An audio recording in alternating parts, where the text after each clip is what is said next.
Be me, 39, HR lead at tech consulting firm in Seattle.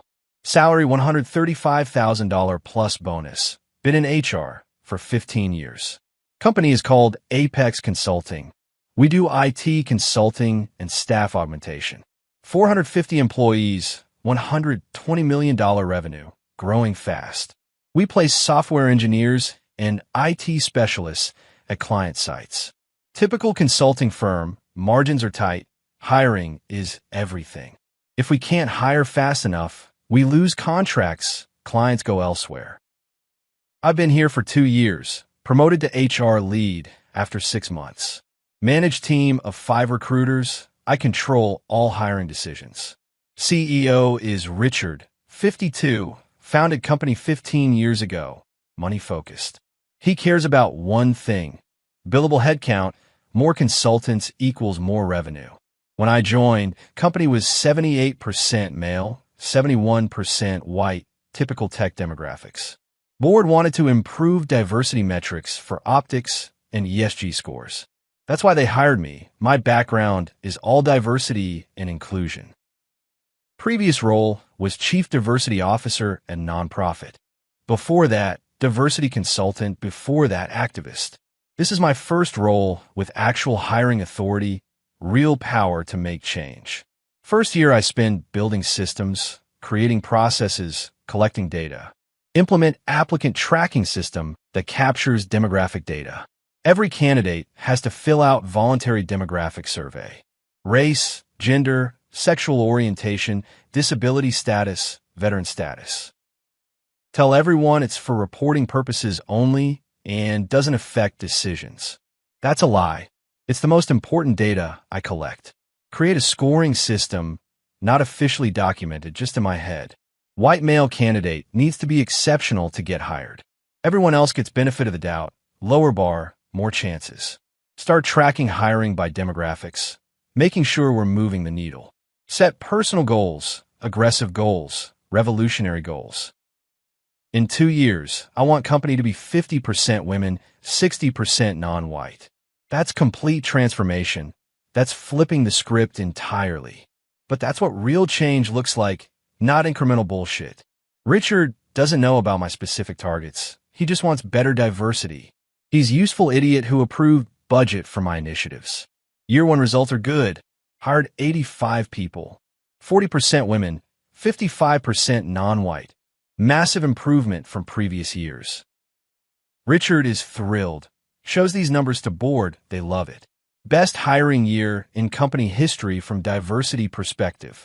What he doesn't know is how I achieved it, the methods I used.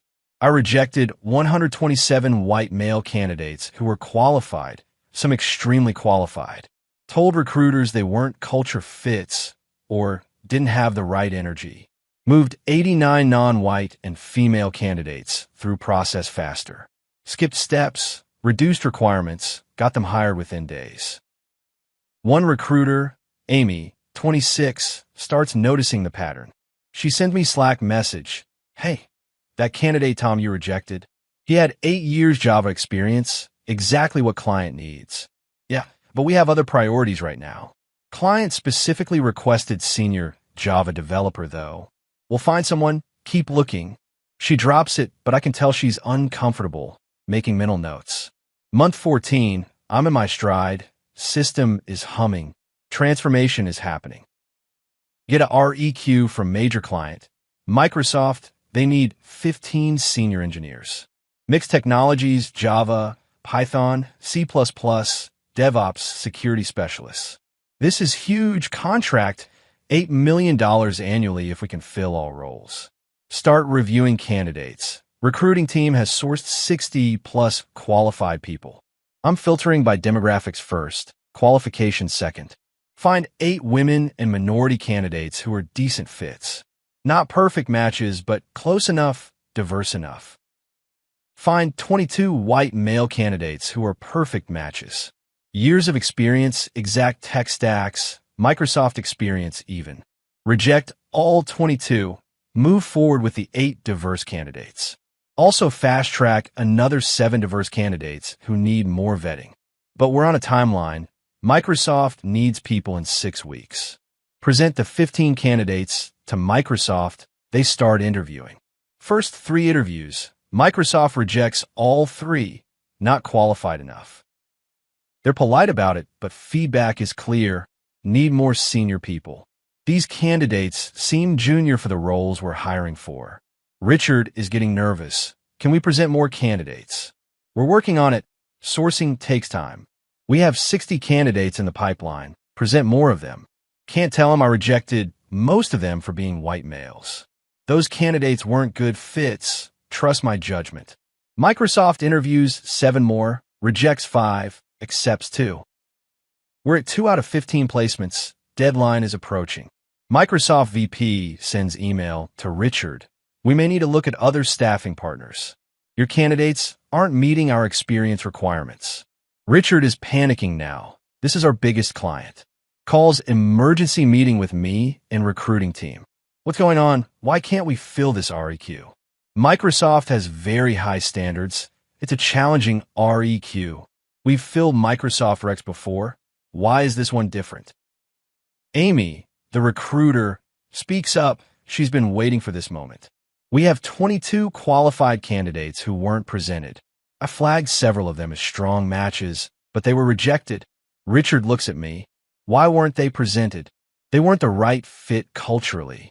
Microsoft doesn't care about culture fit. They care about technical skills. Show me the rejected candidates. Amy pulls up the profiles. Richard reviews them. His face changes as he reads. These are clearly qualified people. These candidates are perfect. Why the hell weren't they submitted? I made a judgment call based on overall candidate quality. He's getting angry now, rare for Richard. He's usually passive. Your judgment call is costing us an $8 million contract. Submit these candidates today, all of them. I don't think that's the right approach. I don't care what you think. Submit them or you're fired. Submit the 22 white male candidates that day, all of them. Microsoft interviews them over the next week. Hires 12 of them immediately, exactly what they needed. Richard is relieved. Contract is saved, but he's watching me now. Sends me email. We need to talk about your hiring process. There seems to be some kind of filter that's not based on qualifications. Deny everything. I'm just being thorough about culture and fit. Culture and fit cost us almost $8 million. Be less thorough. He doesn't pursue it further, but I know I'm on thin ice. Get more careful. Start being less obvious about the filtering. Can't reject 100% of white males. That's too blatant. Develop a ratio system. For every 2 diverse hires, I'll accept 1 white male. That way we're still trending toward my targets, but less obviously. This works for a few months. Richard stops questioning. Hiring continues. Company is growing, diversity metrics improving. We're now at 45% women, 58% non-white. I'm so close to my goals. But then month 19, the recording incident happens. One of my recruiters, Jake, 31, has been here 4 years. He's good at his job, but he's been resistant to my direction. Questions my rejections, pushes back on candidate decisions. I've been documenting his resistance, building case to fire him. One afternoon, Jake brings me a candidate, white male, very experienced. This guy is perfect for the Oracle DBA role, 15 years experience. Client has been looking for this specific skill set for 2 months. I look at the resume, he's right. This candidate is perfect, but he's a white male, and I've already hit my quota for the month. Let's keep looking. I want to see more of the candidate pool. We've been looking for 2 months. This is the best candidate we've found. Jake, I need you to trust my judgment on this. He's frustrated. I can see it. He's going to push back. Can I ask what specifically makes him not a good fit? This is where I make the mistake, the fatal fucking mistake. I'm annoyed. I'm tired of his questions. I just want him to comply. And I say the quiet part out loud. Jake, we've hired too many white guys this month. We need to balance it out. So you're rejecting him because he's white. I'm rejecting him because we have diversity targets to hit. That's illegal. That's discrimination based on race. Feel my face get hot? Shit, I said too much. It's not discrimination. It's affirmative action. It's correcting historical imbalances. It's literally rejecting someone because of their race. That's the definition. I'm scrambling now, trying to walk it back. You're misunderstanding my process. It's more nuanced than that. I don't think I am. I think you just admitted to racial discrimination in hiring.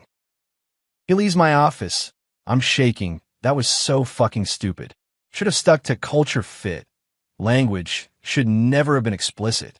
Next day, Jake doesn't show up at work, calls in sick. Day after that, he's still out, says he has a family emergency. Third day, I get an email from company's general counsel.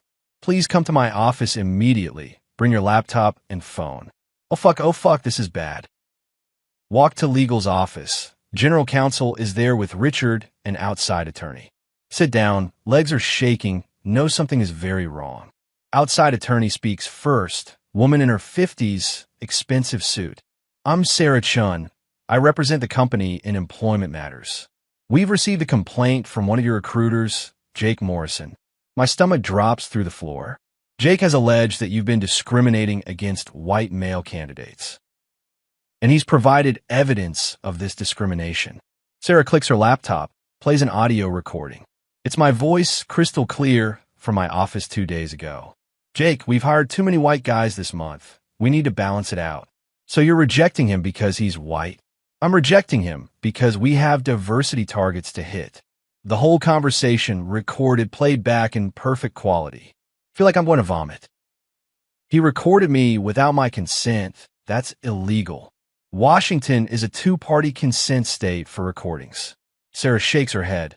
Actually, he was wearing a recording device as part of a workplace investigation for his attorney. Under whistleblower protections, this recording is admissible. Richard speaks up, voice is cold, angry. Is this true? Have you been rejecting candidates based on race? Try to defend myself. I've been implementing diversity hiring initiatives. You approved diversity hiring. You wanted better metrics.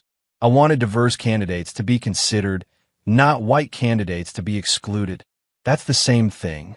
No, it's fucking not. One is legal and one is discrimination.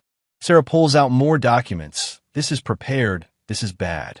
Jake has also provided us with hiring data from the past 19 months.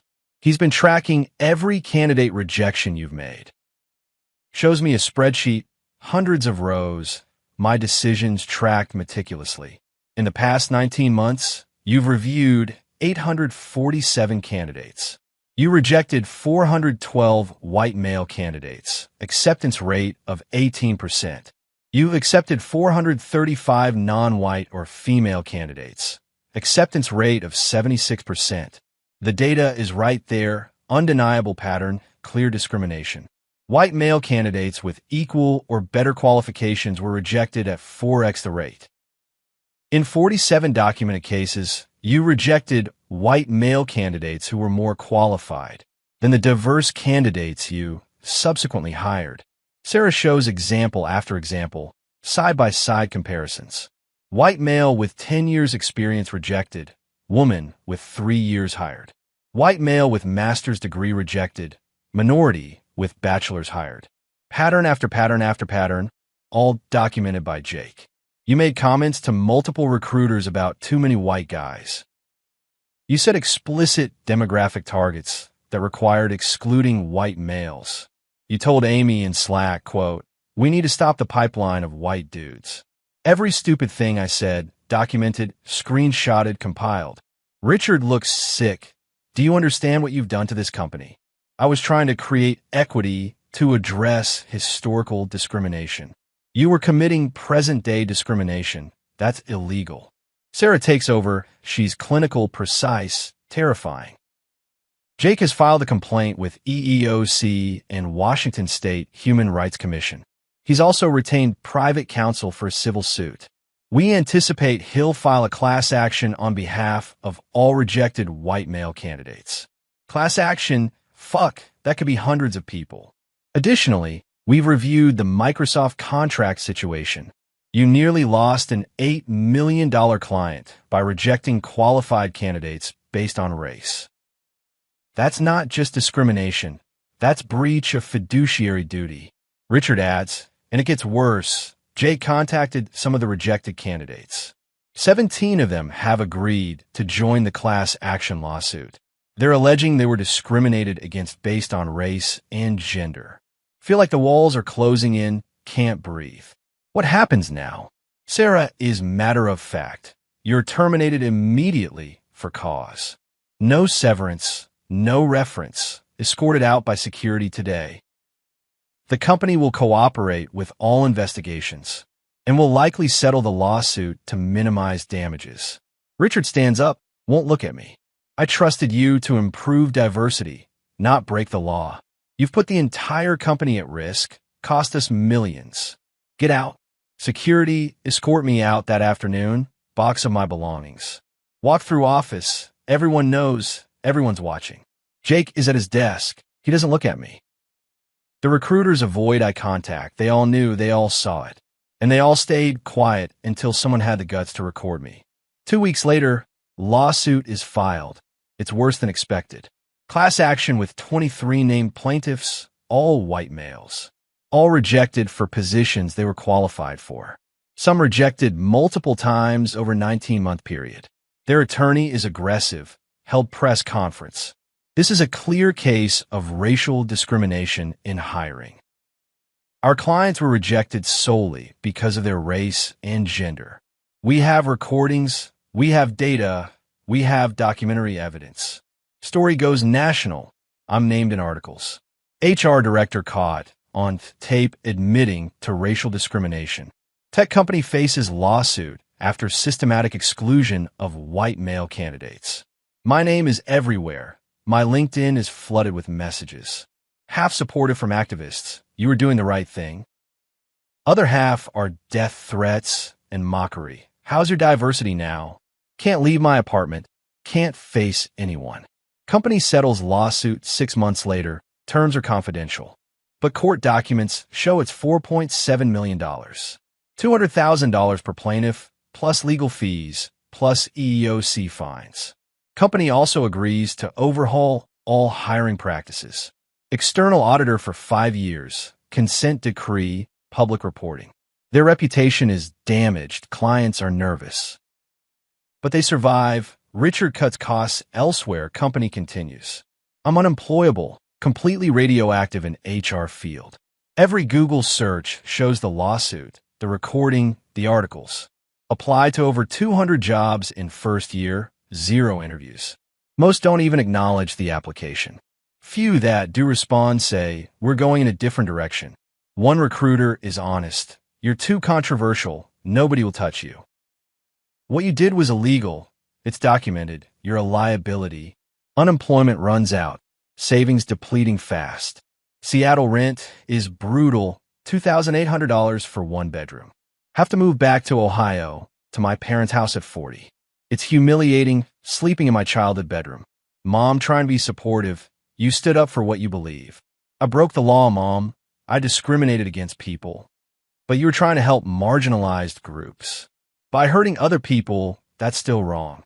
Dad is less supportive. You made your bed. Now lie in it. He's not wrong. I did this. I chose this. I thought I was untouchable. Year after being fired, working at Target, $16 per hour. Stocking shelves, working register, wearing red polo shirt. Used to make $135,000. Used to control hiring for 450 people. Now I'm asking if customers found everything they needed. One day, a customer comes through my line. It's Amy, the recruiter from my old team. She recognizes me. I see it in her eyes. Oh, hi. She says, awkward, uncomfortable. Hi, Amy, how are you? Good. I'm still at Apex, actually got promoted. She's nervous, doesn't know what to say. That's great, congratulations. Yeah, they made me senior recruiter after everything. After I was fired, after I destroyed my career. New HR director is really good, very fair. We're still hiring diverse candidates, but, legally, that stings, the implication that I wasn't doing it legally. Even though it's true, even though that's exactly what happened. She pays for her items, leaves quickly, relieved to escape. Stand there at the register, scanning items for the next customer. Think about what she said, still hiring diverse candidates, but legally. Turns out you can improve diversity without breaking the law. You just have to actually follow the law while doing it. Who knew? Everyone knew. I just didn't care. 2 years later, still in Ohio, still working retail. Moved to assistant manager at Target, $42,000 per year. It's honest work, but it's not a career. It's just surviving. Google myself sometimes, articles are still there. First page of results is all lawsuit stuff, recording discrimination. That's my legacy. That's what I'm known for. Not as diversity advocate, not as HR professional, but as the woman who got caught discriminating on tape. See LinkedIn post from Richard. Apex just hit $200 million revenue. Company has recovered, grown, thriving without me. And they're still diverse, maybe more diverse than when I was there. Because they're doing it right, legally, sustainably. Not my way, which was illegal, unsustainable, destructive. 3 years later, 42 years old, still in Ohio. Applied to grad school, thinking about career change. Maybe teaching, maybe nonprofit, anything but HR. Can't get into any program. Background checks flag the lawsuit. Your history of discrimination makes you unsuitable for educational roles. Can't escape it. It follows me everywhere. That recording of my voice, we've hired too many white guys this month. That one sentence destroyed everything. If I just said culture fit like I was supposed to. If I kept using the coded language, the plausible deniability. But I got comfortable, got arrogant, got sloppy. Said the quiet part loud. And Jake was recording. Smart guy. Jake, smarter than me. He knew what I was doing, knew it was wrong. Documented everything, got the evidence, took me down. And he was right to do it. What I was doing was illegal. Wasn't affirmative action, wasn't equity, wasn't justice. Was just discrimination, same as the old discrimination. Just with different victims, different justifications. But discrimination, nonetheless, illegal and wrong. Those 23 plaintiffs in the lawsuit, real people with real careers. I rejected them not because they weren't qualified, but because they were born white and male. Decided their race and gender disqualified them. That's the definition of discrimination, and I did it proudly. Thought I was fighting injustice, creating equity, making change. Really just perpetuating injustice in the other direction. Hurting people who didn't deserve it for sins they didn't commit. And it cost me everything, my career, my reputation, my future. Cost the company millions, cost Richard his peace of mind. Cost those 23 men opportunities they earned, but were denied. All because I thought the ends justified the means. That my righteous cause excused illegal methods. That discrimination was okay if I was doing it for the right reasons. Turns out the law doesn't care about your reasons. Discrimination is discrimination. Illegal is illegal. And recording devices are really fucking small these days. Now I'm 42, working retail in Ohio, living with my parents. My master's degree in HR management gathering dust. My 15 years of experience worthless because of 19 months of crimes. Because that's what it was, crimes, violations of civil rights laws. I committed those crimes every time I rejected a qualified candidate. Every time I filtered by race instead of skills. Every time I chose demographics over qualifications. Hundreds of times over 19 months, hundreds of victims. And I felt righteous doing it. Felt like a warrior for justice. Felt like I was on the right side of history. Turns out history is written by people who follow the law, not people who break it and get caught on tape. That's my life now. That's my legacy. The HR director who discriminated on tape, who admitted it proudly and got destroyed for it, who lost everything because she thought she was above the law.